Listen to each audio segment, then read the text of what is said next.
अभिवादन स्वीकार कीजिए ब्रजेश मिश्रा का। और आप देखना शुरू कर चुके हैं द डिबेट। बहनों भाइयों, भारत की राजनीति रोलर कोस्टर जैसी है।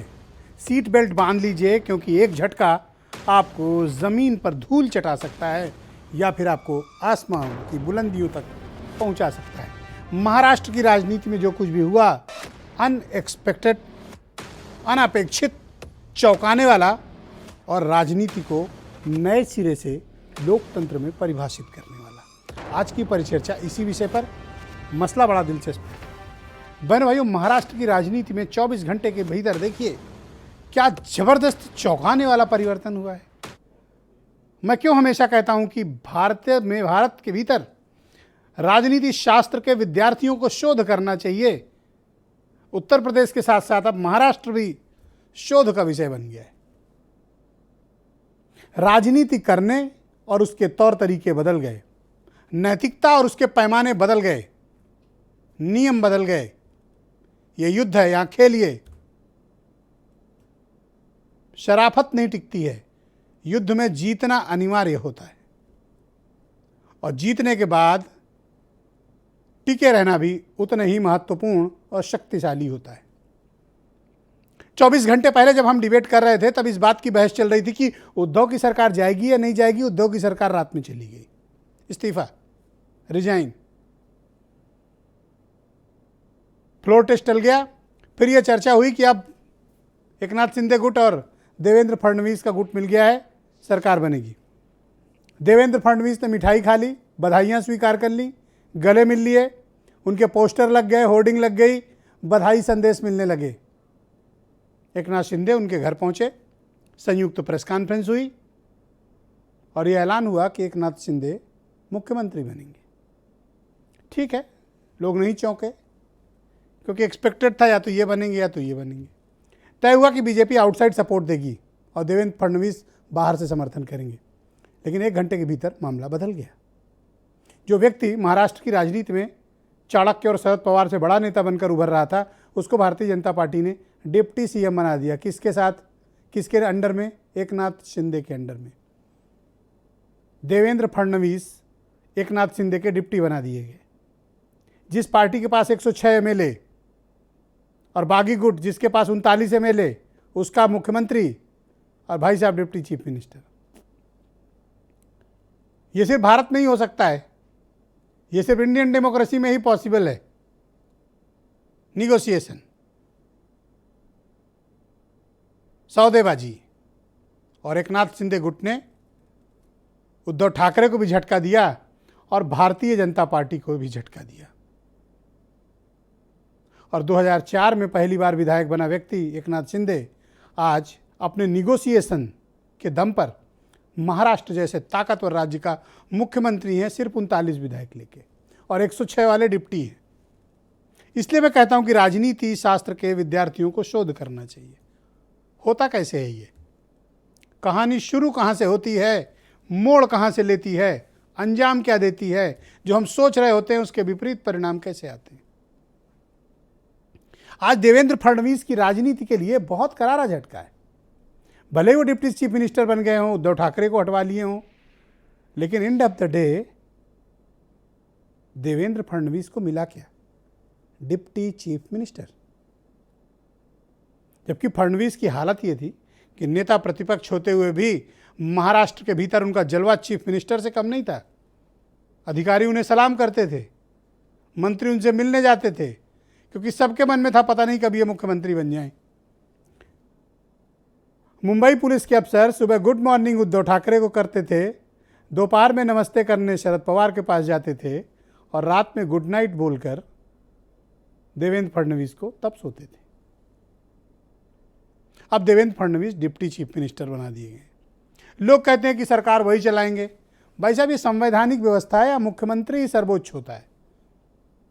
आप कितना भी बड़ा मंत्री का पद ले लें, डिप्टी सीएम बन जाएं, पर चीफ मिनिस्टर होता है, संवैधानिक पद होता है, हक और अख्तियार होते हैं। और एकनाथ शिंदे जैसे कभी रबर स्टैम्प नहीं बनते किसी का। अगर उस शिवसेना को बगावत करके तोड़ने में कामयाब रहे तो he is not a easy case. लिहाजा देवेंद्र फडणवीस के लिए अगला 2.5 साल उनके मनोबल को तोड़ने वाला है। और ये एक अलग किस्म की राजनीति है। भगत सिंह कोश्यारी 2019 से लेकर अब तक 3 मुख्यमंत्रियों को शपथ दिला चुके हैं, जिनमें 2 अपना कार्यकाल पूरा नहीं कर पाए, तीसरे की शपथ आज हुई है। अब इनका भविष्य भी देखना पड़ेगा। कुछ स्टेटमेंट सुन लें आप। चर्चा आज बहुत ठीक है, बढ़िया वाली है। हमें कोई स्वार्थ नहीं है, हमें कुछ पद की लालसा नहीं। मैंने तो पहले ही जाहिर किया था, मैं ऐसा जो कर रहा हूँ ये मुझे किसी चीज की आवश्यकता भी नहीं है। लेकिन जब लोग अभी तक की कई घटनाएं आप लोगों ने देखी है कि अपोजिशन में से रूलिंग की तरफ लोग जाते हैं, लेकिन हम लोग रूलिंग में थे, रूलिंग पार्टी में थे, सत्ता पक्ष में थे। भारतीय जनता पार्टी के हमारे गुट ने उनको पूरा समर्थन दिया। हमारे 106 और उसके साथ साथ उनके साथ और हमारे साथ जो इंडिपेंडेंट्स और छोटी पार्टियां हैं, इन सभी के समर्थन का पत्र आज हमने सौंपा है। बीजेपी से अमित पुरी, मोहित बजाज प्रवक्ता हैं शिवसेना के, हरीशचंद्र सिंह एनसीपी के प्रदेश उपाध्यक्ष, कृष्णकांत पांडे कांग्रेस के प्रवक्ता, हेमंत तिवारी महाराष्ट्र मामलों के सबसे बड़े विशेषज्ञ और सीनियर जर्नलिस्ट, श्री नारायण तिवारी महाराष्ट्र से मेरे साथ जुड़े हुए हैं, जाने माने पत्रकार सुनील चावके जी भी मेरे साथ जुड़े हुए हैं और महाराष्ट्र की राजनीति पर बहुत तगड़ी नज़र रखते हैं। वीरेंद्र सिंह जी हमारे स्टेटेड, बहुत शुक्रिया। ज़बरदस्त पैनल, धन्यवाद आप सभी का इस कार्यक्रम में शामिल होने के लिए। हेमंत तिवारी जी, कार्यक्रम की शुरुआत आपसे अनएक्सपेक्टेड, बस एक ही बात कही जा सकती है, बाकी आप परिभाषित करो। पहले तो भारत समाचार के लाखों दर्शकों से क्षमा चाहता हूं। मैंने कोई चीज़ आपकी डिबेट में लॉक की थी, इस एपिसोड के पहले दिन शाम की डिबेट में वो गलत साबित हुई। बहुत दिनों बाद ऐसा हुआ है तो थोड़ा मेरा आहत भी हूँ, आश्चर्यचकित भी हूँ, लेकिन राजनीति में आश्चर्यजनक घटनाएं होती रही हैं, हो सकती हैं, मान के चलना चाहिए। मैंने कल शाम को भी कहा था कि देवेंद्र फडणवीस मुख्यमंत्री पद की शपथ लेंगे, एकनाथ शिंदे डिप्टी सीएम बन सकते हैं, लेकिन यही तो राजनीति है कि जो आपको आखिरी वक्त चौंका दे। और ख़ास तौर से भारतीय जनता पार्टी पिछले 8 वर्षों से इस देश में चौंकाने वाली राजनीति कर रही है। कोई लंबा इरादा होगा, लंबा लक्ष्य होगा, संभवतः इसलिए इस तरह का फॉर्मेट दिया उन्होंने। लेकिन मुझे एक चीज़ समझ में नहीं आती, जो आश्चर्य आपने भी ब्रजेश जी व्यक्त किया कि कोई व्यक्ति 5 साल बहुत कामयाबी के साथ चीफ मिनिस्टर जिस जगह पर रहा हो, उसको ही आप डिप्टी सीएम बना दिए। थोड़ा सा उस इंडिविजुअल के लिए भी एम्ब्रेसिंग होता है, थोड़ा सा नहीं हेमंत जी, बहुत एम्बैरेसमेंट होता है। डिसिप्लिन नहीं, इसके पहले बहुत साल पहले की आप घटना याद दिला। बाबूलाल गौर के अलावा कोई उदाहरण नहीं पाएंगे आप। मध्य प्रदेश में वीरेंद्र नहीं दो उदाहरण रहे हैं। वहीं मध्य प्रदेश में ही वीरेंद्र कुमार सकलेचा वहाँ के मुख्यमंत्री हुआ करते थे, भारतीय जनता पार्टी के थे, उनको वहीं बाद में। लेकिन सर न वीरेंद्र सकलेचा हैं, न बाबूलाल गौर हैं, इनका नाम देवेंद्र फडणवीस हैं, मराठवाड़ा के उभरते हुए भारतीय जनता पार्टी के दिग्गज नेता, प्रथम पंक्ति के नेता, ताकतवर नेता। मैं वही कह रहा हूँ, इज नॉट बाबूलाल गौर। ब्रजेश जी, अगर 2003 मतलब 19 में सरकार बनती, यूती की सरकार, ये शिवसेना अलग नहीं हुई होती, देवेंद्र फडणवीस मुख्यमंत्री बनते और 5 साल बाद देवेंद्र फडणवीस की गिनती नरेंद्र मोदी और अमित शाह के बाद अगले नेता के रूप में, खैर वो स्थान तो योगी आदित्यनाथ के पास माना क्या जाता है, उस स्थान का दावेदार इनको माना जाता था। और प्रधानमंत्री नरेंद्र मोदी के अति निकटस्थ और प्रिय राजनेता। पर ये कैसे हुआ कि पहले कहा गया आउटसाइड सपोर्ट देंगे और आपने फिर अचानक से इंस्ट्रक्शन आता है और जेपी नड्डा टीवी पे प्रकट होते हैं और बोलते हैं नहीं हम इनसाइड जाएंगे और देवेंद्र फडणवीस डिप्टी सीएम बनेंगे, ऐसा निर्देश दिया गया है। वाई आप दो बात सुनिएगा। देवेंद्र फडणवीस का बयान जब आया कि एकनाथ शिंदे चीफ मिनिस्टर होंगे, जब वो कैमरे के सामने आते हैं, मीडिया के सामने, उसमें उन्होंने ये नहीं कहा कि हम सरकार में शामिल नहीं होंगे। अपने लिए जरूर कहा था कि मैं सरकार में नहीं रहूंगा, पार्टी के लिए नहीं उन्होंने कुछ कहा था। और अगर सरकार में भाजपा शामिल नहीं होती तो इसका मतलब जानते हैं क्या था? फिर इसका मतलब भाजपा 2024 के पार्लियामेंट्री इलेक्शन के जिस लक्ष्य को लेकर के चल रही है, बीएमसी के इलेक्शन को जो लक्ष्य में लेकर के चल रही है, और 2.5 साल बाद असेंबली इलेक्शन के अरे तो एक कोऑर्डिनेशन कमेटी बन जाती, देवेंद्र फडणवीस उसके चेयरमैन बन जाते जी। ये डिप्टी चीफ मिनिस्टर बना के उनकी हैसियत और औकात को घटाया गया। मेरा तात्पर्य सिर्फ यह बात बिल्कुल सही आपका कैलकुलेशन है। और आप ही नहीं, महाराष्ट्र में नागपुर से लेकर मुंबई तक हजारों लाखों लोग यही सोच रहे होंगे कि यह कदम, यह निर्णय देवेंद्र फडणवीस के लिए बहुत ही घातक है। बहुत शुक्रिया आपका हेमंत जी। मैं आपके मित्र श्री नारायण तिवारी जी को आमंत्रित करता हूं आज की परिचर्चा में। श्री नारायण जी, बहुत शुक्रिया आपका कार्यक्रम में जुड़ने के लिए। ये हो क्या रहा है सर महाराष्ट्र के भीतर? देखिए, देवेंद्र फडणवीस को कम आंकना ठीक नहीं है। आवाज जा रही है मेरी? हाँ आ रही है, प्लीज गो अहेड। हाँ, देवेंद्र फडणवीस को कम करके आंकना उचित नहीं है। देवेंद्र फडणवीस इन दोनों चाणक्यों को, जो महाराष्ट्र के 2 चाणक्य उभरे थे, दोनों को फेल कर दिया और महाविकास आघाड़ी सरकार को गिरा दिया।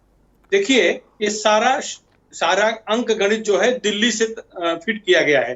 देवेंद्र फडणवीस उसके यहाँ के सूत्रधार थे, लेकिन सब कुछ अमित शाह और जेपी नड्डा और प्रधानमंत्री नरेंद्र मोदी, इन सब के बीच हुआ है। महाराष्ट्र के अधिकांश नेताओं को कोई जानकारी नहीं थी, सबके सब मौन थे, कोई कुछ नहीं बोल रहा था। यहाँ तक कि देवेंद्र फडणवीस भी 11 बजे तक आज वो यही मान रहे थे कि मुख्यमंत्री वही बन रहे हैं, उनको भी नहीं पता था। उन्हें दोपहर को मालूम पड़ा कि वो मुख्यमंत्री नहीं बन रहे हैं जब गोवा से एकनाथ शिंदे मुंबई के लिए रवाना हुए।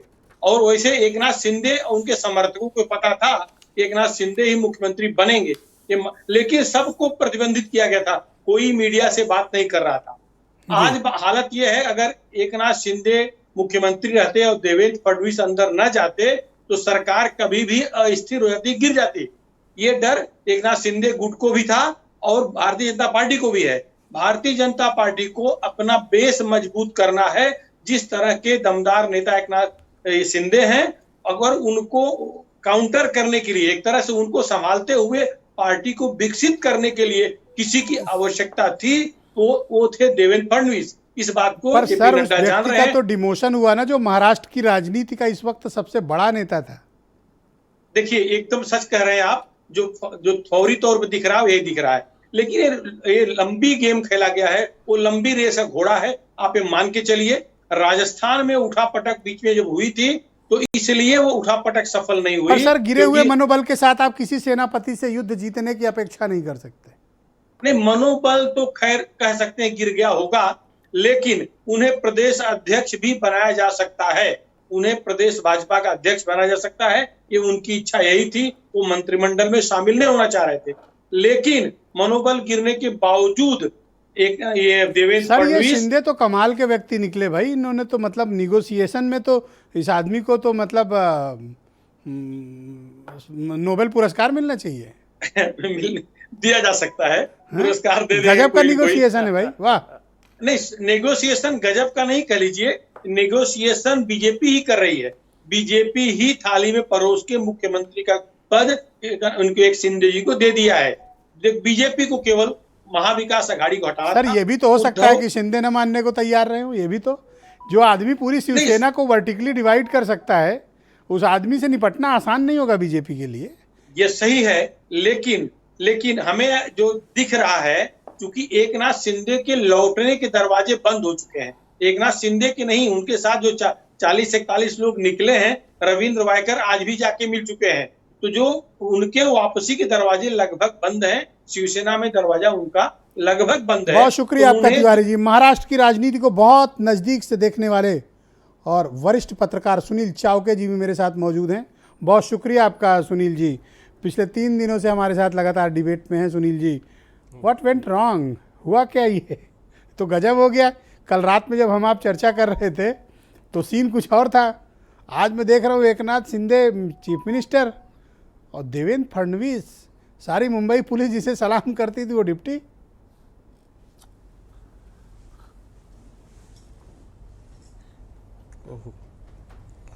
सुनील चावके जी, मेरी आवाज आ रही है आप तक?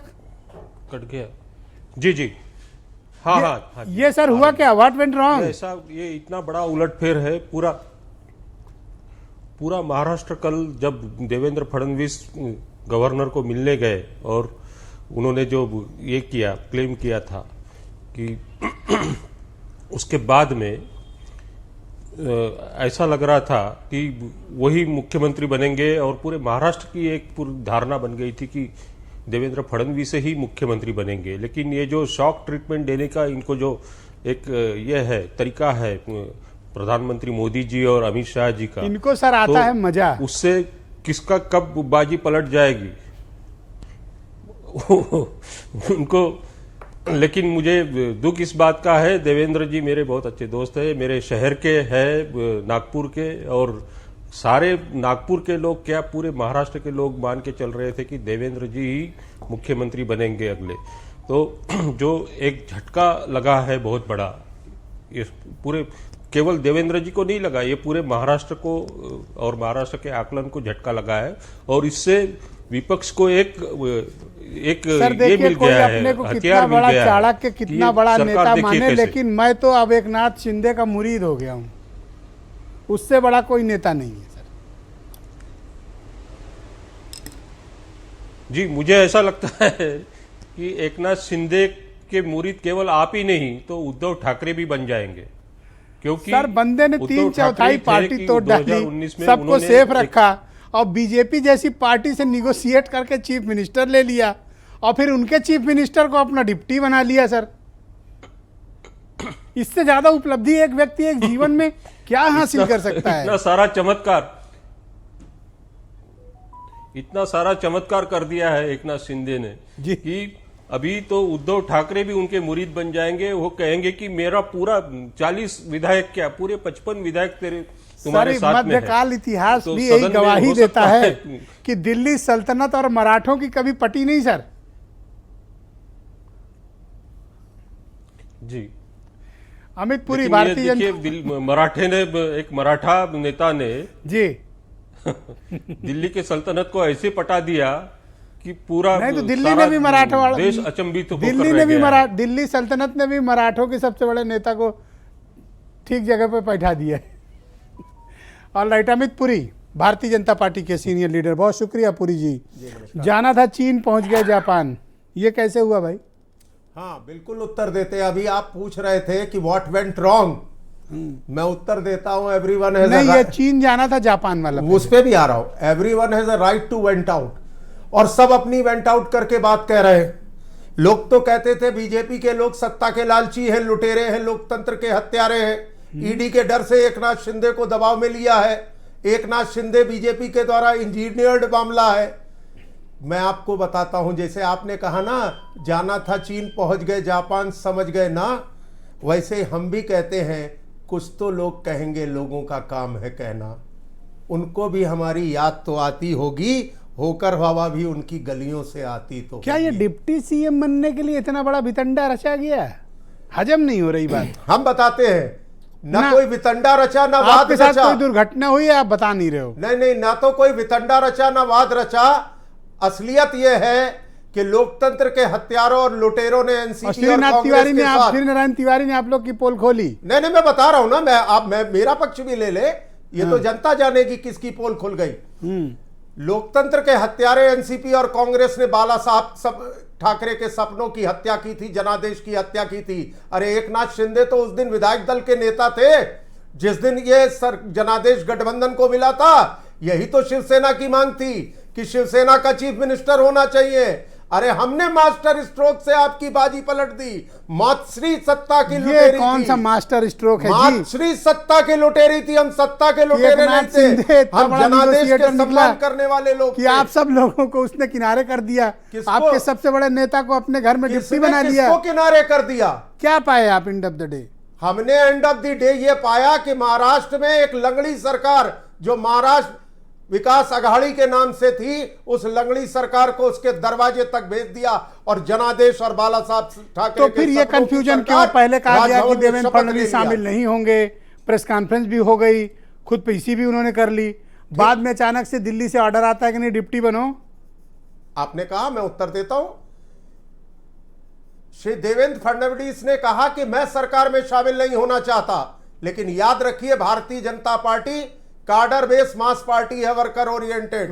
यहां जनादेश के साथ साथ पार्टी का डिक्टेटर जो है वो हर कार्यकर्ता के लिए, बहुत सुंदर, ये है हमारा मूल मंत्र। बहुत सुंदर। हम रहे न रहे, मां तेरा वैभव अमर रहे, अमर रहे। ये वो स्वयं सेवकों की सरकार है। और एकनाथ शिंदे जिंदाबाद बोलिए। बिल्कुल बोलेंगे पूरे। बोलिए। एकनाथ शिंदे भी जिंदाबाद है, महाराष्ट्र जिंदाबाद है और देवेंद्र फडणवीस जिंदाबाद है। यह संयुक्त युक्ति की सरकार है जिसके लिए जनादेश था, जिसके पीठ पे एनसीपी और कांग्रेस ने छुरा उत्तर प्रदेश में कांग्रेस के प्रवक्ता कृष्णकांत पांडे जी आज बड़ा मुस्कुरा रहे हो, मंद मंद, क्या बात है? बड़े मजे ले रहे हो पांडे जी एक आज। ब्राह्मण की और शहादत, हैं? एक ब्राह्मण की और शहादत, ये कहाँ गोखली हुआ? राजनीति जातिवाद दूसरी का बात- ठिकाना। अभी- अभी हमारे मित्र ने, किस पंडित की शहादत हो अभी गई? हमारे मित्र ने कहा बाहर, अरे दो तिवारी अभी- बैठाया हूं, कैसे हो जाएगी शहादत? दो तिवारी सब पर भारी। अभी बोलिए हमारे पांडे मित्र जी। ने कहा, अमित तिवारी, अमित पुरी जी ने अभी अभी कहा महाराष्ट्र जिंदाबाद, एकनाथ शिंदे जिंदाबाद, सबको जिंदाबाद। मैंने कहा एक बार आप बोल देते हो कि भारत देश भी जिंदाबाद, लेकिन नहीं बोल पाए। खैर, हो सकता है राष्ट्र में ही महाराष्ट्र नहीं, है, पुरी जी, पुरी जी। हिंदुस्तान के राष्ट्र इतिहास में ही महाराष्ट्र पूरी जी है। रहने दो, एक एक करके डिबेट। हिंदुस्तान, अरे थोड़ा मैं जान रहा हूं, आप पढ़े लिखे आदमी हैं, आप बड़े सज्जन आदमी हैं। एक्साइटमेंट है थोड़ा, बस और कोई बात में नहीं, कल मेरी आपको भी बहुत जानकारी, एक्साइटमेंट था जब मेरी- मैं बोल रहा पुरी था जी, पिछले 2 आप बार ऐसे नहीं से। थे पहले, कभी ऐसे नहीं थे आप। बोलिए पांडे जी, बोलो। मेरी जानकारी में शायद देवेंद्र फडणवीस जी दूसरे, लेकिन अभी आदरणीय हेमंत तिवारी जी बता रहे कि मध्य प्रदेश में भी कोई एक ऐसा केस हुआ था। सबसे पहले मेरी जानकारी में 1977 में राम नरेश यादव उत्तर प्रदेश के मुख्यमंत्री से उप मुख्यमंत्री बनाए गए थे। मध्य प्रदेश की घटना मुझे बहुत जानकारी नहीं है। इसके बाद देवेंद्र फडणवीस जी इस देश में ऐसे हैं जो मुख्यमंत्री से उप मुख्यमंत्री, उनको बधाई। दूसरी चीज सबसे महत्वपूर्ण यह है कि तमाम अभी टेक्निकल चीजें फंसी हुई हैं, क्योंकि 2/3, आप लोग यहां सारे विद्वान, पैनल बहुत अच्छा बैठा हुआ है। 2/3 अलग होने के बाद भी दल बदल कानून के तहत अगर 2/3 से आप अलग होते हैं तो कहीं न कहीं आपको विलय करना पड़ता है। यह 39 विधायक है, 2/3 से 2 ज्यादा है। इसके बावजूद भी ना तो इन्होंने कहीं विलय किया है, ना ही इन्होंने अभी कोई नया दल बनाया है। सब मिला जुला के अगर शिव सैनिक को ही आपको मुख्यमंत्री बनाना था तो 2.5 साल पहले जो अभी आप भाषण दे रहे हैं, सुबह से सारे चैनलों पे सुना जा रहा है, 2.5 साल पहले उद्धव ठाकरे ने तो मात्र 2.5 साल के लिए ही आपसे पद मांगा था। तब आपका विकास कहां गया था? और एनसीपी और कांग्रेस बहुत बुरी थी। वैलिड पॉइंट, तो वैलिड भोर में पॉइंट। 5 बजे Devendra Pandey ji raised very valid point. Ajit Pawar के साथ, पुरी जी रुक जाओ, आप रुक जाओ। सरकार क्यों बनाए नोट थे? कर लो इनका सवाल। क्या हुआ? नहीं, बोलो बोलो। नहीं, मैं तो कह रहा हूं कि 5 बजे भोर में अजीत पवार के साथ इन्होंने सरकार क्यों बनाई थी जब एनसीपी और कांग्रेस बहुत बुरी थी? नहीं, क्या नोट करने का रामनरेश यादव मुख्यमंत्री से उप मुख्यमंत्री नहीं बने थे? थैंक यू पांडे जी, मेरी जानकारी के मुताबिक थैंक यू। हरीश चंद्र सिंह, 77 में जब एनसीपी के रामनरेश प्रदेश यादव उपाध्यक्ष। उत्तर पांडे जी शुक्रिया। हरीश जी, आपके यहाँ से सत्ता भी चली गई, अघाड़ी भी चला गया, एकनाथ शिंदे आपकी पार्टी में सरकार में जो मंत्री थे, आप चीफ मिनिस्टर, आपके हाथ तो कुछ नहीं लगा। आप तो मतलब एकदम ऐसे ही रह गया। सबसे पहले हम भारत के सभी चैनल के सभी दर्शकों को हमारा प्रणाम है। जी। और एक नाथ शिंदे जी को मुख्यमंत्री बनने पर उनको हमारी शुभकामनाएं हैं। वाह, बड़े प्रेम से बधाई दे रहे हो भाई। मुख्यमंत्री बनने की उनको बधाई हमारे नहीं, तरफ दो, से। चलेगा। जी, तो अब ब्रिजेश जी, अब बधाई दे लिया, अब बताओ अब क्या किया जाए। जी ब्रिजेश जी, हमारी पार्टी जब इन लोगों ने अस्थिरता पैदा कर दिया था महाराष्ट्र में, शुरू में जब ये सरकार नहीं बना पाए थे शिवसेना के साथ, जो इनका समझौता था उस पर अमल नहीं कर पाए थे, अपने बातों पर खरा नहीं उतर पा रहे थे, तो आदरणीय शरद पवार साहब ने एक विकल्प तैयार किया, महाविकास अघाड़ी। और उस महाविकास अघाड़ी की सरकार को 5 साल चलाने का उन्होंने एक संकल्प लिया था। वह 2.5 साल बिना किसी लाग लपेट के, किसी निर्विवाद रूप से वह चलती रही और चल भी रही थी बहुत अच्छे तरीके से, आपस में कोई विवाद नहीं था। लेकिन यह भाजपा किसी स्तर तक गिर सकती है, थूक करके चाट सकती है, गड्ढे में गिर सकती है, और दूसरे को गिराने के लिए हमेशा प्रयास इसने किया। देखो देवेंद्र भाई के साथ क्या कांड हुआ। शुरू से ही जिस दिन से दुख है, शुरू से भी महाविकास अघाड़ी सरकार जिस दिन से बनी थी उस दिन से ही लोग लगे चालबाजी करने, तरह तरह के हथकंडे अपनाने लगे। यह जो सरकार बनी है, ईडी का प्रताप है ब्रजेश भाई साहब, ये ईडी का बहुत बड़ा प्रताप है इसमें। और इसकी जो साजिश रची जा रही थी, पर आपको तो खुश होना चाहिए कि देवेंद्र फडणवीस का मसला अब थोड़ा, हाँ वही तो सर बता रहे हैं आपको, इतने स्तर तक स्तर विहीन ही लोग हैं, इतने गड्ढे में गिर जाएंगे, इसकी कल्पना नहीं की जा सकती है। कहीं किसी भी स्तर कहीं जाकर के गिर सकते हैं ये लोग। तो इन लोगों का यही रवैया है पूरे भारत। बजाज, पूरे भारत, जब आप डिबेट में थे उस वक्त मसला चल रहा था कि कल क्या होगा। देखिए आपके नेता का इस्तीफा भी हो गया, उन्होंने विधान परिषद भी छोड़ दिया, फ्लोर टेस्ट भी कैंसिल हो गया, एक नाथ शिंदे सीएम भी बन गए और देवेंद्र फडणवीस डिप्टी सीएम बन गए। अब शिवसेना का क्या होगा? ओरिजिनल एकनाथ के साथ है कि आपके साथ है? देखिए, सबसे पहले तो भारत समाचार के लाखों दर्शकों को नमस्कार। और जैसे आपने कहा कि कल ठीक इसी समय इस बात का डिसीजन हो रहा था और भारत समाचार पर सबसे पहले इस बात को मैंने बताया था कि कल तक के तो आएगा ही नहीं समय, यानी फ्लोर टेस्ट का समय नहीं आएगा, उससे पहले ही आज रात में खेल हो जाएगा। जिसके बाद वीरेंद्र जी ने भी अपना ये बात रखी थी। और अब मैं आ जाता हूं कि हम हार कर भी जीत गए और वह जीत कर भी हार गए। ये भारतीय जनता पार्टी के लिए है, क्योंकि देखिए ये इस तरीके से है क्योंकि शिवसेना एक ऐसा स्कूल है जहां से अब ताबड़तोड़ मुख्यमंत्री निकल रहे हैं। और एक शिवसैनिक को कल तक तो कटप्पा बता रहे थे शिंदे को कि घाव कर दिया, पीठ में छुरा मार दिया, आज कह रहे हो कि मुख्यमंत्री बनाने की फैक्ट्री है शिवसेना। देखिए बात यहां पर बड़ी स्पष्ट है कि शिवसेना से अगर लगातार नेता निकल कर सर्वोच्च पद पर पहुंच रहे हैं तो इसका मतलब हमारा भी भविष्य उज्जवल है। तो भैया पढ़ाओ लिखाओ, कुछ पढ़ो लिखो, कुछ मंत्री बनाओ, कुछ अफसर बनाओ, कुछ सीएम बनाओ। कहाँ ये पॉलिटिक्स में पड़े हुए हो? छोड़ो ये सब, एक इंस्टीट्यूट खोल लो, शिवसेना इंस्टीट्यूट ऑफ पॉलिटिक्स। नहीं, बिल्कुल सही बात है। 35 साल पढ़ाओ लिखाओ कुछ। कहाँ ये पॉलिटिक्स के चक्कर में पड़े हो? नहीं, बिल्कुल आपकी सही बात है। और जैसे आपने खुद ही कहा कि रिसर्च करने का यानी शोध करने का दूसरा जो अड्डा बनेगा वो महाराष्ट्र बनेगा। तो नो डाउट जो पॉलिटिकल वे में कर रहे हैं लोग रिसर्च, उनको महाराष्ट्र में उनके लिए पर बनेगा। अब तो एकनाथ शिंदे क्लेम करेंगे कि शिवसेना उनकी है। तो देखिए इसमें कहीं कोई किसी भी तरीके का कंफ्यूजन नहीं है। शिवसेना किसकी है और शिवसेना पर किसका हक है, इस पर कहीं किसी प्रकार का कोई प्रश्न चिन्ह नहीं उठता है। रही बात, तो अब तो शिंदे हैं, तो अब आपकी पार्टी के बाकी बचे हुए जो 16 एमएलए हैं वो क्या करेंगे? शिंदे को सपोर्ट करेंगे या विरोध करेंगे? देखिए यहाँ पर भी हमारे जो पार्टी के हाईकमान है अभी वहां निर्णय लिया जाएगा और हमारे लिए बहुत शुक्रिया आपका, धन्यवाद जी। बीरेन जी, ये झटके पे झटका और दो तिवारी हैं, बता रहे थे ये लोग कल, और आज कहानी कुछ और हो गई। एक बात कही गई है, एकनाथ शिंदे सब पर भारी पड़ा भाई, वाह। एक बात कही गई है कि कितना चालाक है वो शख्स, उसकी चालाकी तो देखो, तोहफे में उसने घड़ी तो दी पर वक्त नहीं दिया। तो ये शुरुआत आप इससे मानिए कि आज देश की सियासत में एक हफ्ता पहले एक चीज़ शुरू हुई, वो गुजरात गई, गुवाहाटी गई, गोवा गई और लौटकर आज वो मुख्यमंत्री बन गया। एक चमत्कार चलता रहा।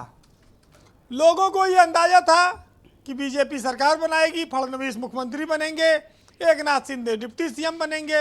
हो इसका एकदम उल्टा गया, जिसकी कोई कल्पना नहीं कर रहा था, जिसको कोई सोच नहीं सकता था। लेकिन बीजेपी के ही लोगों को ये सियासत उनकी समझ में नहीं आ सकती। इस पर भी चर्चा हो रही है कि ऐसा कैसे हुआ। देखिए, देवेंद्र फडणवीस 2 बार मुख्यमंत्री रहे हैं, एक बार 5 साल पूरा और एक बार 2 दिन के लिए। वो 2 बार मुख्यमंत्री पद की शपथ लिए हैं। आज वो डिप्टी सीएम, तो ये तो उनका एक डिमोशन कहा जाएगा। भारत की राजनीति में मध्य प्रदेश के अलावा महाराष्ट्र में भी एक बार हुआ है। अशोक चौहान भी वहाँ पर पहले मुख्यमंत्री रहे, फिर बाद में वो मंत्री बने। कई सारे उदाहरण, लेकिन ये बहुत रेयर ऑफ द रेयरेस्ट होता है। और कहते हैं कि सत्ता के खातिर लोग पद का इतना बड़ा समझौता नहीं करते। अब कुछ लोग पार्टी से बहुत बंधे होते हैं, वो बात अलग है। लेकिन आज भी एक ऐतराज ब्रजेश जी कायम है। वो ये है कि महाराष्ट्र के राज्यपाल हमेशा रात में शपथ कराते हैं, कभी दिन में उजाले में करा दिया करें, कम से कम पब्लिक भी चली जाए देख ले। ये दिन में, हाँ, ये हाँ, कभी तड़के कराते, कभी शाम को। ये रात वाला सिस्टम जो है, ये थोड़ा से लोगों को। ये क्यों नहीं कहते हो तिवारी जी से एक बारी बात कर लिया करें? देखिए, तिवारी जी तो अगले दिन पहुंच के बधाई दे आएंगे। देखिए, शिवसेना वाली बात आई कि भाई 2.5 साल हमने मांगा था, 2.5 साल आपके लिए मांगा था। अब तो आप कहीं के नहीं रहे, हम तो 2.5 साल अपना काट लिए, और तो आपके 2.5 साल में अब शिंदे आ गए। जिस कुर्सी पर देवेंद्र फडणवीस कभी अध्यक्षता करते बैठते थे राज्य की कैबिनेट की, अब उनको मुख्यमंत्री की ओर उसमें देखना पड़ेगा। अब वो उनका जमीर, उनकी सियासत इसको किस तरह से लेती, कितना वो अंदर से, क्योंकि जो आदमी शिवसेना को मुख्यमंत्री बनाने को तैयार नहीं था, वो एक 20-30 MLA के पार्टी बनी है नहीं, उसको मुख्यमंत्री अपने सामने बैठा देखेगा। तो बीजेपी की सियासत को लोग बहुत सफल बने माने, लोग इसको मास्टर स्ट्रोक कह रहे हो, लेकिन जनता इसको समझ नहीं पा रही है। बड़ी जगहसाई टाइप की हो गई, किरकिरी टाइप की, क्योंकि ये कदम उल्टा है। इसको कोई सीधा कदम नहीं मानेगा। फडणवीस डिप्टी सीएम हो जाए और शिंदे सीएम हो जाए, आखिर इसकी क्या जरूरत थी? अगर बहुत मजबूरी थी, अभी थोड़ी देर पहले जब प्रेस कॉन्फ्रेंस हुई थी तो फडणवीस ने कहा कि एकनाथ शिंदे मुख्यमंत्री बनेंगे और वो आज अकेले शपथ लेंगे। लेकिन शपथ जो है फिर 2 लोगों की हो गई। उन्होंने खुद ऐलान किया था और उसके बाद मंत्रिमंडल तय होगा। लेकिन आप देखिए कि बीजेपी को सरकार में चाहती तो शामिल हो सकती थी, मंत्री बनवा देती, फडणवीस ना बनते। लेकिन फडणवीस की राजनीति में इस तरह का उतार आएगा, ये लोग नहीं समझ रहे थे। अभी बीजेपी ने बाजी पलटी है, पूरे देश में उसको इसका श्रेय लेना था, लेकिन ये मास्टर स्ट्रोक किरकिरी कराने लगा। आज सारी बात तो इसी पे आ गई कि क्या बीजेपी इन मौके पर थोड़ा शर्मा गई कि मुख्यमंत्री की शपथ ले लें, कि मुख्य सत्ता पाने के लिए आतुर हैं लोग, ये ना सोचें। तमाम सारी बातें कहने लगे। लेकिन एक जो देश में इतना बड़ा नेता था, 2 बार मुख्यमंत्री की शपथ लिए हैं फडणवीस, उनको डिमोशन करना ये लोगों को हजम नहीं हो रहा है। देखिए, आपने सुना होगा, ये उसी पार्टी के लोग हैं जो चिमटे से कहते थे हम छुएंगे नहीं। एक जमाना था, ये बड़ा चर्चा थी। आज चिमटे के बजाय हाथ पैर शरीर सबसे छुआ गया, गले भी लगाने को तैयार है और हर तरह की मान मनोबल, तो कहा जाए तो विष भी पीने को तैयार हैं। आज आखिरी दिन था। आपने एक बात कही कि लास्ट में बीजेपी ने क्या पाया। लास्ट में बीजेपी ने उपहास पाया, मजाक पाया, अपमान पाया। अगर आप कोई एक साधारण फैसला इसको देखेंगे, लोग सरकार बना ली लेकिन फजीहत के साथ, खुद तो नहीं है सरकार में। बहरहाल जी वीरेंद्र एक जी। साहित्यकार ने लिखा है कि धूमिल हो गए गांधी के खादी, पहले लागे अवसरवादी, है ना। कि लोग रह गए इतराते अपनी चालाकियों पर, समझ नहीं पाए कि वो आज क्या गवा बैठे हैं। और मुझ पे तो हारने का कुछ भी नहीं, तू मगर जीत कर भी हार गया, और एक मुझे मारने की कोशिश में तू न जाने कितनी आंखों से गिर गया। बहुत शुक्रिया आपका वीरेंद्र जी, बहुत बहुत धन्यवाद। बहन भाइयों, कू ऐप पर हमने आज की परिचर्चा को लेकर एक प्रश्न पूछा। प्रश्न ये कि एकनाथ शिंदे को मुख्यमंत्री बनाकर क्या बीजेपी ने बगावत को इनाम दिया है? तो अखिलेश कुमार लिखते हैं कि लोगों को ऐसा लग रहा था कि उद्धव जाएंगे और बीजेपी देवेंद्र फडणवीस को चीफ मिनिस्टर बनाएगी, लेकिन शिंदे के नाम से बीजेपी ने सबको चौंका दिया है। तो अभिनव सिंह लिखते हैं कि शिंदे ने शिवसेना को पूरी तरह से तोड़ दिया है और शायद इसी वजह से बीजेपी ने देवेंद्र के बजाय एकनाथ शिंदे को सीएम की कमान सौंपी है। हेमंत तिवारी जी, आप उस वक्त कुछ कहना चाह रहे थे, रुक गए थे। यस प्लीज गो अहेड, आप अपनी बात रख लें, फिर मैं प्रश्न आपके समक्ष प्रस्तुत करता हूं। उस वक्त आप श्री नारायण तिवारी जी को इंट्रोड्यूस करा रहे थे, तो मैं यही बताना चाहता था कि पिछले 35 साल से महाराष्ट्र के पॉलिटिकल जर्नलिस्ट में हैं और बहुत सीनियर हैं। वहाँ की पूरी पॉलिटिक्स को तिवारी जी बहुत गंभीरता समझते हैं, लोकमत के पॉलिटिकल एडिटर रहे हैं। तो आपने जब जिक्र किया श्री नारायण तिवारी, मैंने सुना तो हम ढूंढ के लाए आज तिवारी जी को कि आइए जरा बोलिए आप वहाँ के ज्ञान के जी। हाँ अच्छा। अब देखिए विजय जी, दो बातें मेरे मस्तिष्क में हैं। भारतीय जनता पार्टी ने एक खेल खेला, लेकिन भारतीय जनता पार्टी डर गई। भारतीय जनता पार्टी डरी कहाँ? भारतीय जनता पार्टी को 2019 में एक ऐसा कड़वा अनुभव मिला जब श्रीमान जी किंग मेकर उद्धव ठाकरे खुद किंग बनने की जिद उनके दिमाग में आ गई, रणनीति उनके दिमाग में आ गई। तो भाजपा को लगा कि हम तो इतना बड़े बड़े प्लेयर हैं, हैं 106 हमारे हैं, 56 उनके हैं, तो कैसे चीफ मिनिस्टर बनने दें। वो कहानी बदली। फिर भाजपा ने जो खेल खेला अजीत पवार को साथ लेकर के, उसके बाद भाजपा बड़ी थुतु हुई, पवार जी 2 दिन में निकल लिए और ये कहा गया कि शरद पवार ने भारतीय जनता पार्टी को चारों खाने चित्त कर दिया और अपने भतीजे को भेज करके इस तरह से ड्रामा कराया कि भाजपा एक्सपोज हो गई। फिर बाद में इन लोगों ने सरकार बनाई। इस बार एक रिस्क था, अगर एकनाथ शिंदे 39, 40, 42 विधायकों के साथ डिप्टी सीएम बनते और जिस तरह की भावुक अपील वहाँ उद्धव ठाकरे और शिवसेना कर रही है, आदित्य ठाकरे कर रहे हैं, शिव सैनिकों का जो इस वक्त उनके भीतर का जो उफान है, उनके भीतर की जो भावुकता है वो भार मार रही है। हो सकता है 2 दिन बाद नहीं 2 महीने बाद कहीं वही अजीत पवार वाली कहानी शिंदे साहब ने कर दें। इसलिए यह बड़ा रिस्क भाजपा ने उठाया है मेरी दृष्टि में। और इसके पीछे एक लॉजिक सुनिएगा ब्रजेश जी, आप ध्यान से देखिएगा। उद्धव ठाकरे का एक फेसबुक लाइव बयान, जब श्रीमान एकनाथ शिंदे सूरत चले गए तमाम विधायकों को लेकर के और बात बहुत आगे बढ़ गई, उस वक्त उद्धव ठाकरे ने एक बयान दिया था और उन्होंने कहा था कि अगर हमारे यही विधायक हमारे अपने हैं, ये हमारे पास आते और कहते कि हम मुख्यमंत्री बदलना चाहते हैं, तो मैं खुशी से इस्तीफा दे देता। और एकनाथ शिंदे को उन्होंने ऑफर भी दिया था कि हम एकनाथ शिंदे को मुख्यमंत्री बना देते अगर उन्होंने कहा होता। और अगर आखिरी वाक्य उनका सुनिएगा उस पूरी भाषण में, उन्होंने कहा था कि अगर कोई शिव सैनिक मुख्यमंत्री की कुर्सी पर बैठता है तो जितने शिव सैनिक हैं जो नाराज हैं, जो यहाँ हैं, सब के सब उसका समर्थन करेंगे।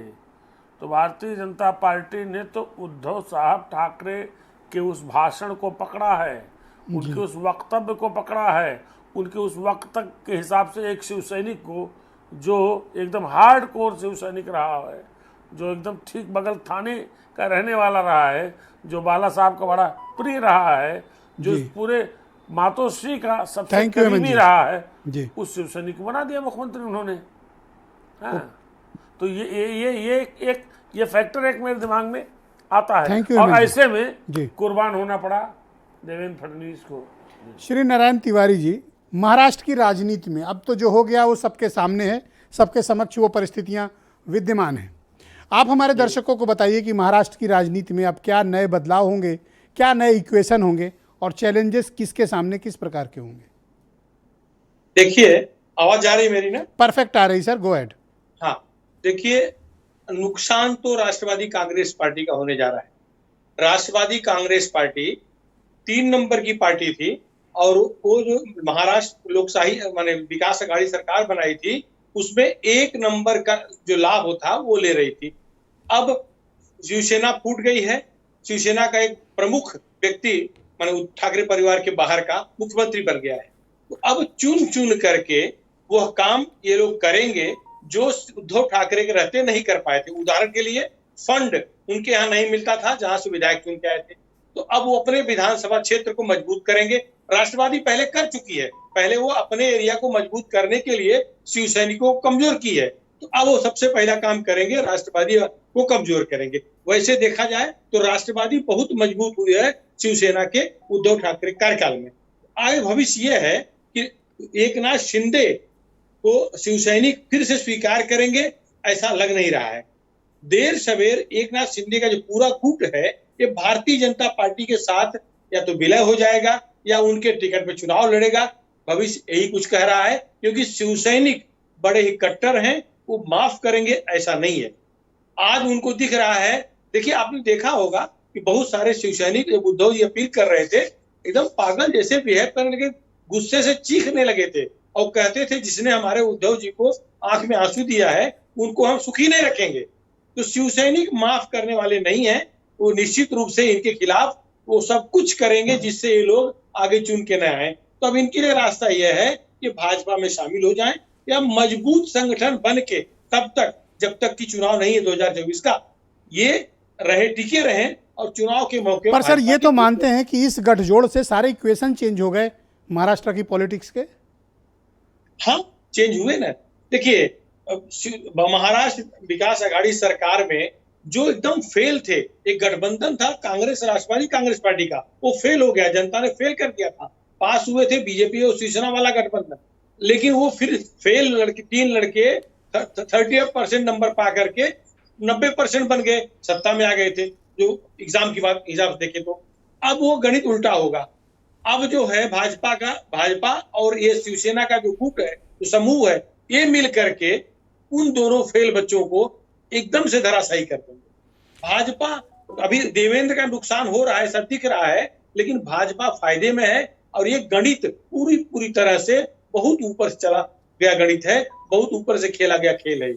भाजपा का नुकसान नहीं है। जी सुनील चावके जी, आप क्या महसूस करते हैं कि महाराष्ट्र की पॉलिटिक्स में क्या क्या तब्दीलियां आने वाले वक्त में होंगी और चैलेंजेस क्या सामने किस पार्टी के ज्यादा बड़े होंगे?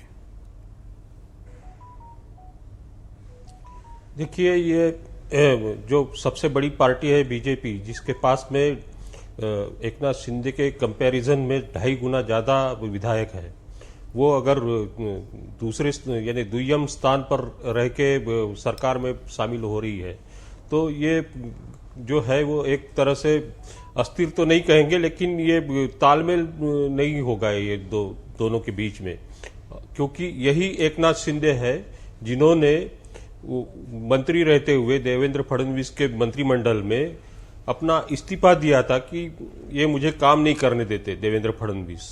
आज वही देवेंद्र फडणवीस पर नौबत आ रही है इनके साथ में डिप्टी सीएम बनके। तो अब देवेंद्र फडणवीस को डेस्टिनी देखिए, डिपार्टमेंट कौन सा दिया जाएगा, यही होम मिनिस्ट्री मिलेगी। देवेंद्र के अंडर में मिनिस्टर थे, आज वो उनके मुख्यमंत्री हैं और ये भाई साहब मिनिस्टर हैं। डिप्टी सीएम मतलब मिनिस्टर, कैबिनेट मिनिस्टर। तो ये दोनों, हाँ, डीसीएम को कोई संवैधानिक पद नहीं है, तो एक सिंपल मिनिस्टर बन के ही वो रहेंगे देवेंद्र। तो ये सजा देने का कारण क्या है? ये जो इनको दंडित किया गया है देवेंद्र फडणवीस को, और वो प्रधानमंत्री मोदी, लगता है कि दिल्ली देवेंद्र फडणवीस से कुछ नाराज है? ऐसा जरूर कह सकते हैं, क्योंकि जिस तरह से वो उनका एक प्रोफाइल बना था, भाजपा में कोई भी मोदी और अमित शाह के अलावा किसी नेता का इतना बड़ा प्रोफाइल नहीं बन रहा था। किसी भी राज्य में इतने प्रोफाइल के नेता नहीं है उनके पास में, और सामान्य चेहरे के जो मुख्यमंत्री बने हैं हर राज्य में, देवेंद्र फडणवीस उनके ऊपर दिख रहे थे। और दूसरी बात यह है कि तो आपके मुताबिक फडणवीस का क्या होगा, काटा छाटा गया है पेड़ अगर को? वो उप मुख्यमंत्री, ऐसा निश्चित तौर पर बोल सकते हैं, क्योंकि जिस तरह का उनका जो स्वभाव और एक प्रवृत्ति है देवेंद्र फडणवीस की डोमिनेट करने की, वो डोमिनेशन को कहीं ना कहीं उनके पंख छाटे गए हैं, ऐसा कह सकते हैं। और लाइट अमित पुरी जी, क्या देवेंद्र फडणवीस के पंख छाटने का काम किया गया है? क्या कद को घटाया गया है, क्या काटा छाटा गया है, क्या उन पर लगाम लगाने की कोशिश की गई है? अमित पुरी जी, न कद घटा है, न कृतित्व घटा है, नंबर एक। नंबर दो, अभी मैं चर्चा में सुन रहा था कुछ कंफ्यूज्ड लॉट के लोगों को पॉलिटिकल वॉइस के रूप में, जिनका न मनोबल बचा है और न संख्या बल बचा है। वो बता रहे थे कि थूक करके चाट लिया। अरे याद कीजिए कि जब 3 लोग कांग्रेस से निकले थे सोनिया गांधी का विरोध करने के लिए, और कांग्रेस तोड़कर एनसीपी बनाई थी, आज वही सोनिया शरणम गच्छामी हो गए। अब देश तय करे किसने थूक कर चाटा था या चाट के थूका था, ये देश तय करेगा। तो ऐसा कहते हो कि उल्टी करके चाट खा लिया, ये भी बोल सकते हो। अरे जो भी, वो मैं तो उसी को, मतलब ये थूकना वाला थोड़ा मैं कहता नहीं, मतलब ये थोड़ा, मैं कहता नहीं बाजार में कि उल्टी करके खा लिया। मैं कहता नहीं, जिन्होंने बाजार में सिक्का निकाला था, आज भोजन नहीं कर पाएंगे, उनको वापस करना है। जिन्होंने बाजार में सिक्का निकाला था, उनको सिक्का उन्हीं की भाषा में वापस करना था। डिबेट में उल्टी हो गई। ब्रजेश भाई, जब से इन लोगों की सरकार बनी है पूरे भारत देश में, तब से जो भी इन लोगों ने निर्णय लिया, 8 बजे रात को, 12 बजे रात को, तुरंत और उसका रिजल्ट वैसे वीरेंद्र जी की इस बात में दम है कि थोड़ा दिन में किया करो, सब लोग देख लें। पुरी जी, एक मिनट किया करो। अजीत पवार अगर बीजेपी के साथ सरकार में आ गए तो कृष्णकांत जी बता रहे थे बड़ा गुनाहे अजीम हो गया। जिल्ले इलाही आप करें तो बात आसमानी, और हम करें तो खुदाई नाफरमानी। अब उसी अजीत पवार के साथ आप 2.5 साल सरकार चलाते रहे, उसी एकनाथ शिंदे जिसे साहब डाकू को डाकू 2.5 साल सरकार चलाया के वेश में, वो आपका नगर विकास मंत्री था महाराष्ट्र विकास अघाड़ी की सरकार में। तो आप करें जिले इलाही तो बात आसमानी, और हम करें तो खुदाई नाफरमानी। ओके, कृष्णकांत पांडे जी, बड़ा गंभीर बात कह दी आज पुरी जी ने। तो आप यार, जब कर्नाटक में हमने सरकार बनाई थी और हमारे 78 विधायक और 37 विधायक को हमने समर्थन देकर मुख्यमंत्री बनाया था, तो बड़ी नैतिकता की बात है। जो उल्टी उल्टी करवा रहे हैं, बड़ी नैतिकता की बात। अरे कर्नाटक की विधानसभा ये नाली वाली रुको, कलकत्ता के ब्रिगेड ग्राउंड में भी नरेंद्र मोदी के मारपीट हाथ डाल के खड़े हुए थे। फिर बिहार में जाते हैं तो ना ये कौन सा तरीका है? गला मत पकड़ो एक दूसरे का, रुक जाओ। बीजेपी पंचन और आरएसएस ऑब्सेशन, रुक जाइए, गला मत पकड़िए, गला मत पकड़िए। हाथ नीचे करिए, हाथ नीचे करिए, हाथ नीचे करके नहीं चलने वाली। देवेंद्र फडणवीस इनके विकल्प के रूप में खड़े हो रहे थे। बड़ी मोहब्बत से आज देवेंद्र फडणवीस को शहादत दे दिया इन लोगों ने। क्यों इतनी मोहब्बत झलक रही है देवेंद्र फडणवीस की? कांग्रेस के प्रवक्ता बड़ाई कर रहे हो देवेंद्र फडणवीस की। इस तरह से स्थिति हो रही। नहीं, मैं तारीफ नहीं कर रहा, एक कैसे कैसे मरखौकिया चिड़िया की तरह लोगों को ये कौन सी चिड़िया खोज रहे हो? उसका उदाहरण दे रहा हूं, शिरोमणि अकाली दल, जनता दल यूनाइटेड। हाथ नीचे कर लो, क्या कर रहे हो पंडित जी? नीचे हाथ रखो। महाराष्ट्र में ऐसा नहीं है। अभी वन बीएमसी का चुनाव होने जा रहा है। अरे अभी इनको योगी आदित्यनाथ भी अच्छे लगेंगे। मुख्तार अंसारी के बारे में पंजाब की असेंबली में कहा गया है धन्यवाद। कांग्रेस एफआईआर करा के मुख्तार को ऑलराइट, शुक्रिया। मत चलो, हाथ नीचे, हाथ नीचे, हाथ नीचे, कान में पकड़ो। रुको रुको रुको, अरे रुको, चलने वाली है। अरे रुको, ये 39 अरे रुको एक मिनट, दल विलय नहीं किया है पांडे जी। ये 39 विधायक की पांडे जी सदस्यता जाएगी। इतना एक्साइटमेंट क्यों? वापस आएगा। Pandey ji thank you. Okay, मोहित बजाज, अब शिवसेना का क्या होगा? अरे भाई, मैं अमित तिवारी जी को सुन रहा था, उनको सुन के कहना पड़ा। जी, थैंक यू। जी बोलिए मोहित जी, अब जी। क्या शिवसेना का? देखिए शिवसेना व्हाट का नेक्स्ट? अब क्या करोगे? देखिए नेक्स्ट की बात करें तो शिवसेना और मजबूती के साथ सामने आएगी। जिसका क्योंकि फोन आ रहा है बंद करो भाई। हाँ बोलिए आप मोहित जी। देखिए शिवसेना जो है वो अब और मजबूती से सामने आएगी, क्योंकि अब पूरा देश शिवसेना की तरफ नजर टिका के देख रहा है। दूसरी चीज, ऊपर से अब दिशा निर्देश मिलना शुरू हो जाएंगे इसी हफ्ते से। क्या देख रहा है कि जो बचे 16 है वो भी चले जाएंगे एकनाथ के साथ? नहीं, ऐसा नहीं है। हम लोग तो लगातार, जैसे हमने पहले विधायक बनाए थे, हम करेंगे। समय होता है, अच्छा भी आता है, बुरा भी आता है। तो बुरे वक्त में ही इंसान की पहचान होती है, बुरे वक्त में ही पता चलता है। अच्छे में तो हर कोई आ जाता है। ओके, हरीशचंद्र सिंह जी, अब मसला ये है कि अपने विधायक बचाओ। हम अपोजिशन में रहेंगे, हम विपक्ष में बैठेंगे और सरकार का हम समर्थन करेंगे, सहयोग चाह करेंगे। के भी सत्ता में कहाँ बैठ पाओगे? फोन रोक दो, फोन काट दो, जरा फोन को तसल्ली दो, डिबेट में बैठो, बताओ। हाँ जी, आप रख दो, साइलेंट कर दो। आप बताओ अपने विधायक कैसे बचाओगे? हमारे विधायक तो हमारे साथ हैं, बिल्कुल साथ हैं सर। हम विपक्ष में हम लोग बैठेंगे और जो हमारी जिम्मेदारी है हम उसका निर्वहन बखूबी करेंगे। थोड़ा अजीत पवार को देखे रहना। हमारे अजीत पवार हमारे साथ हैं। और दूसरी चीज नहीं ये मतलब है, दो तिवारी जी इनको बार बार नाम ले रहे थे, तो मैं तो ज़्यादा जानता नहीं महाराष्ट्र के बारे में, तो मैं तो इन्हीं लोग से पूछ के सवाल करता हूँ। नहीं, एनसीपी अपने जगह मजबूती से हाँ मतलब अजीत पवार पर थोड़ा नज़र। नहीं, वो तो अपनी जगह सही है, ठीक है, व्यवस्थित है, कहीं इधर उधर नहीं कुछ होना है। ओके, सुनील चावके जी, अब आप क्या मानते हो कि अब महाराष्ट्र की राजनीति में परिवर्तन के लिए क्या क्या इश्यूज और सामने आ सकते हैं? देखिए, एक तो ये जो एकनाथ शिंदे जी का जो चयन हुआ है मुख्यमंत्री के तौर पर, तो ये तो उद्धव ठाकरे के मन की बात कर दी है प्रधानमंत्री मोदी और अमित शाह ने, क्योंकि उद्धव ठाकरे भी चाहते थे कि एकनाथ शिंदे ही मुख्यमंत्री बने, लेकिन उस वक्त शरद पवार को कुछ ऐतराज था, तो उस वक्त वो हो नहीं पाए। अभी हो गए हैं, तो हो सकता है एक यानी वर्स्ट केस सिनेरियो ये भी हो सकता है सारे पॉलिटिकल एनालिस्ट के हिसाब से कि उद्धव ठाकरे ही खुद एकनाथ शिंदे का स्वागत करे और शिवसेना का पूरा सपोर्ट दे दे। दूसरी बात यह है कि जो आने वाले चुनाव है, 3 महीने में जो स्थानिक स्वराज संस्थाओं के चुनाव होने वाले हैं पूरे महाराष्ट्र में, जो एक यानी मिनी विधानसभा के तौर पर देखे जा रहे हैं, उसमें बीजेपी का मनोबल पूरी तरह से गिर गया है आज के घटनाक्रम से। यानी मुझे नहीं लगता कि अभी उसी मनोबल से बीजेपी मुंबई का या ठाणा का या पूना का या नागपुर का महापालिका का जो चुनाव है वो बड़े आक्रामकता से लड़ेंगे, ऐसा मुझे नहीं लगता। तो ये एक अपने ही पैरों पर कुल्हाड़ी मारने जैसा एक काम कर दिया है आज के घटनाक्रम। ओके, श्री नारायण तिवारी जी, एकनाथ शिंदे कोई अब मामूली नेता नहीं समझा जाना चाहिए, ना कोई रबर स्टैंप होंगे, और देवेंद्र फडणवीस उनको दबा पाएंगे ये भी बहुत मुश्किल होगा। जो आदमी उनकी ही सरकार में मिनिस्टर रहा हो, आज वो उनका मुख्यमंत्री और वो उनके मंत्री, मतलब गेम एकदम उलट गया है। क्या आपको लगता है कि एकनाथ शिंदे पर कंट्रोल कर पाएंगे देवेंद्र फडणवीस? देखिए, कंट्रोल करने के इरादे से ही तो देवेंद्र को जबरदस्ती मंत्रिमंडल में शामिल करने को मजबूर किया गया कि कंट्रोल कर सके।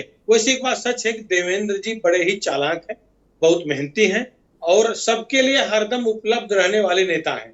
तो वो जो मनोबल गिर गया, अभी कहा जा रहा है मनोबल ये बढ़ जाएगा, क्योंकि गृह मंत्रालय देवेंद्र अपने पास ले रहे हैं, तो मनोबल बढ़ जाएगा। और जो शिवसेना को काउंटर करना था, जो आवश्यक था, जो जरूरी था, वो एकनाथ शिंदे के मार्फत बीजेपी करवाएगी। एकनाथ शिंदे दबेंगे नहीं, लेकिन एकनाथ शिंदे उच्छृंखल भी नहीं होंगे, अब अनकंट्रोल भी नहीं होंगे। एकनाथ शिंदे का देवेंद्र फडणवीस से अच्छा जमेगा, ऐसा उम्मीद है, ऐसा दिख भी रहा है, क्योंकि शिंदे जी को मालूम है कि बिना देवेंद्र फडणवीस के सहयोग के वो सरकार में नहीं रह सकते। तो वो मुख्यमंत्री बने हैं, कम से कम मुख्यमंत्री रूप में रहे। पर सर मुख्यमंत्री होता है सर। सही बात है, लेकिन महाराष्ट्र में मुख्यमंत्री उद्धव ठाकरे जी थे। आप देख रहे हैं, सब अजित पवार के चल रहा था, सब राष्ट्रवादी चल रहा था, तो कोई आवश्यक नहीं है कि मुख्यमंत्री है तो वही सब कुछ करेगा जी। अगर अभी की बात कर रहा हूं ना, अभी जो कल इस्तीफा दिए हैं, इसके पहले उनका क्या चल रहा था? सारे शिवसैनिक नाराज क्यों थे? इसीलिए नाराज थे कि उनकी सुनी नहीं जा रही थी, उनका काम नहीं हो रहा था, उनके एरिया में डेवलपमेंट नहीं हो रहा था।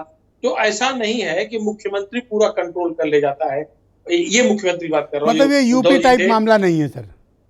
नहीं नहीं, देखिए यूपी के मुख्यमंत्री योगी आदित्यनाथ अपने आप में हटके हैं, उनके आगे नाथ ने पीछे पगार वाली बात है ना, वहां अलग स्थिति है। यहाँ तो सबके आगे नाथ भी है, पीछे पगार भी है। अरे सर हमारे यहाँ एक से एक प्रचंड मुख्यमंत्री हुए हैं सर, जिनके धमक और इकबाल से मायावती, मुलायम सिंह यादव, कल्याण सिंह, अखिलेश यादव, एक से बढ़कर एक दिग्गज सर। मैं भी जौनपुर जहां पैर रख दें सर वहीं से रियासत शुरू।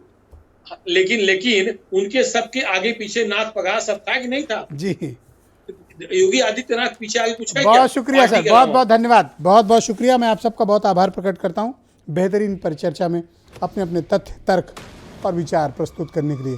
और बहनों भाइयों, आप सबको बहुत शुक्रिया। फाइनली महाराष्ट्र एपिसोड खत्म। नमस्कार।